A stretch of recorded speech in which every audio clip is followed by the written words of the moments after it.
Yo, what's going on, guys? Welcome back to a brand new video on the channel. Inside of today's video, I'm going to be giving you guys a complete 15-0 championship challenge guide. And if you guys are wondering, the championship challenge comes out, I think, about an hour after this, or directly after the Phoenix challenge runs out. So you can see by that timer right there. But yeah, we do have this coming because, of course, we have the monthly qualifiers in a week's time as well. So before we jump into things, then make sure you're using a creator code. That'd be greatly appreciated. And without further ado, let's hop into it. Alright guys, so jumping into set number 1, we have a double swoosh gem grab. So just before we go into the best compositions and stuff, I also want to go through the rewards. So you get around 2,500 coins if you get to the 15 wins. You get 100 bling on your 15th win. And also you get about 90 credits and 150 power points as well. So you get a lot of resources. Not only do you, of course, qualify for the next stage of the championship, get a lot of resources. So I'll be doing this for sure on a couple of my accounts. But anyways, we have double swoosh. And so double swoosh, I think it's pretty self-explanatory a lot of the time with this map. It's such an OG map, but these are the best compositions and other picks and best solo picks as well that I've already shown earlier on. So for me, the best composition is going to be Tara, Shelly and Crow. Main reason being is because you know, there's a lot of other good mids that you can pick on this map, but with the first few sets, I always recommend just to really go anti-tank brawlers. There's going to be a lot of Edgars. There's going to be a lot of just really tanky options, so you can't really go wrong with going Crow in the mid. Yeah, you might feel a little bit weird going Crow in the mid, but he's just really good at scouting the grass, especially down the right hand side or the left hand side, whether he needs to, whether one of your opponent, whether your teammates, loses their lane. Of course, Tara's really good on double swoosh, just always been really solid. And of course, Shelly with her speed gear is just absolutely insane on this map. A lot of other options as well. You know, Spike can be a really good solo pick because the vision gear is just going to allow him to carry a lot of the times. You've also got B you can use as a mid or a lane. There's a lot of options basically. All I recommend going is make sure you go in the speed and vision gear on every single brawler, and you should be good to go. Okay, so jumping into set number 2, we have Infinite Doom, which is actually now a bounty map. So I played this a few times in Power League, and it feels really weird.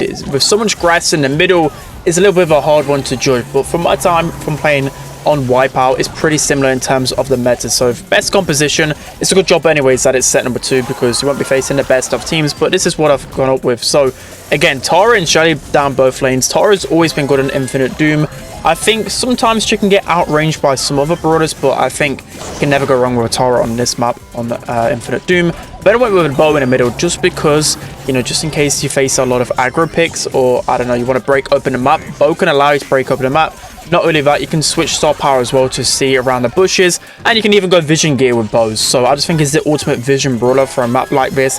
It's definitely really strong. And of course, Shelly, you're going to want to go Shelly pretty much everywhere, so you can't go wrong with that brawler. You've got the range with clay pigeons, and then you've got the sneakiness with her speed and also the speed gear combined. So in terms of best solo picks, I'm with Ems. Ems just a decent pick and also like a soft counter to Tara on this map. Spike is a really good option on this map as well with the vision gear. It's just good against everything here and just really good at shutting down some of the different compositions. And in terms of other picks as well, it's kind of a similar ones to the map before, just because you want a lot of vision brawlers. You want a lot of brawlers that are good with speed, good with vision. That's why Pam as well with the vision gear can be pretty solid.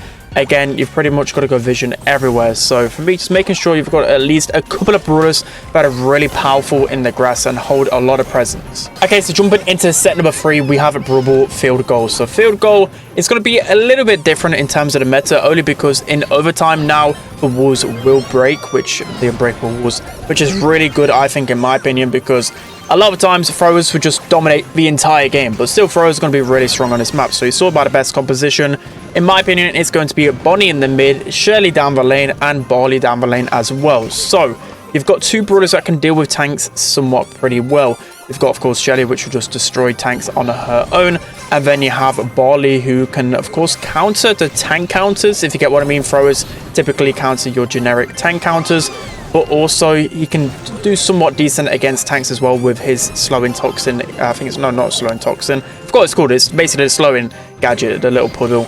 Is at least gives him a little bit of time and allows his teammates to help with a pinch. And then I went with Bonnie in the middle. So the reason why I really like Bonnie is because she's a solid option against a lot of the mids on this map. You know, for example, B, she's really solid. People like to go Gus as a mid or a max. So I think Bonnie's a really strong option against all of those. And then once you get your super, pretty much all of the time, she gets a free kill on the lane. Or, you know, say if your teammate has got the lane pretty weak, then Bonnie can just jump in, finish them off, and then that's when you can turn things into like a 3v2 and start to spawn trap, because field goal is a heavy spawn trap map, especially with the unbreakable walls. And in terms of other options as well, Meg in the mid can be pretty decent, especially with her other star power that knocks back aggro brawlers. You've got Carl, which is just good against everything. Crow in the middle can be pretty decent as well. Stu can be good as a mid or even as a lane, and honestly El Primo has been used quite often on field goals. So for me, it's just making sure that you've got some brawlers that are really good with unbreakable walls, because they're just the pinnacle of the gunfights. Alright guys, jumping into set number 4, we have Flare and Phoenix and Knockout. So you can see the best composition and the best brawlers to use on this map. So you should have some decent knowledge of this map, because again, it's a pretty OG map and it's been in the Power League rotation for a couple of months now. So these are the best picks for sure. So for me, Gus in the middle. Gus is such a powerful brawler in this meta. Pretty much recommend him everywhere, but towards the end of the sets, especially set 3, 4, and 5, Gus is going to be much stronger because there's going to be a lot less aggro picks. But anyway, he's going to just combine well with pretty much everyone in the mid. He's going to counter so many of the other mid brawlers, especially with his Kuka Pop gadget. And then what you want to do with Gus is save your shield for as long as possible, because if you can wait for the gas to close in, you combine that shield with Shelly or just any kind of high HP brawler like Cole, for example, and you should be winning every single time. So Shelly, again, so strong. The thing that you want to do with Shelly is not just brainlessly run into the spawn. I mean, you can do that if a couple of them are pretty weak, right? But with Shelly, it's more so just trying to stay alive, staying behind the walls until the gas closes in. And then, of course, if you've got the Band-Aid star power as well, it's going to be really hard for your opponents to take you down. And then Tick. Basically, Tick is just bulletproof, especially in Knockout and Bounty. He's the best brawler in that game mode by far. He's good against everything and so good for zoning and pressuring the opponent's back. So in terms of other picks as well, I went with Carl. Carl is such a good pick on this map. You've got to be a confident Carl player, but if you're good on him, you can absolutely carry. He counters so many of the top brawlers on this map. Meg is really good in the mid, especially because of the amount of HP she has. You've got Bonnie as well, who's used often. For me, I think there's a couple of things that you can do with this map. You, of course, got to have a really strong mid in Gus, whether that's Meg, Jean, and then you've got to have a thrower, whether that's Tick or Grom or something like that. And then your other picks got to be somewhat okay against tanks. So normally I'll go over the likes of Bonnie or Shelly or Pam, something like that. But those are the best options for set number 4. Okay, so jumping into the final set, then we have Open Zone, Hot Zone. So this map, I think it's just came back into the game, or it's just came back into the competitive rotation anyways.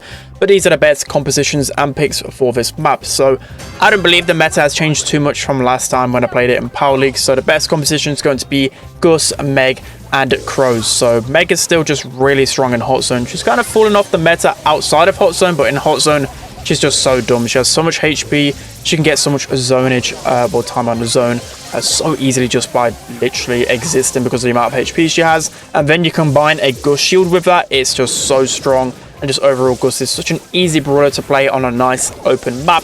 But if you're not comfortable on a Gus, there's a lot of other sharpshooters you can go as well. But anyways, you also got Crow, of course. Crow's just solid in every single Hot Zone map.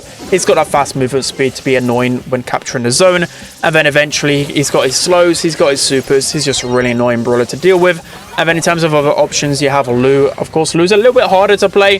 But the thing about Lou, you can completely shut down a lot of different brawlers with just one super. It's just how long it takes to get that super, basically. If you're going to take ages to get your first super, you're basically useless for you and your team, and they're just going to get a lot of percentage.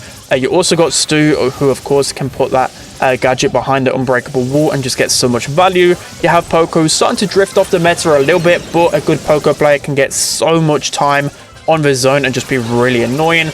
Bonnie can be pretty decent. B is a really good solo carry option, just good against everything, but of course it matters about your aim more than anything when you're playing B. Pam can be pretty decent, but more so I'd say of a risky brawler to pick. But myself as a good Pam player, I'll more often than not pick Pam on this map, because the amount of pressure you can get with a super is insane. So a lot of decent options on Open Zone. For me, it's just about being patient, trying to pick the kills off, and then of course trying to get that spawn trap going, because there's only really 2 ways they can get out of spawn. Alright guys, it's going to be it for today's video. I hope you enjoyed this one. So of course, with the championship challenge, it can be really sweaty, one of the hardest challenges for sure. A lot of times it can come down to just whether you and your teammates have enough synergy and enough skill to really carry you. These compositions will 100% be good enough to get you those wins. Of course, I can't just pick up and play the game for you guys. You have to be good enough to get those 15 wins. So that's going to be it for today's video. Hope you enjoyed it. Don't forget to like, comment, and subscribe. and I'll see you guys next time.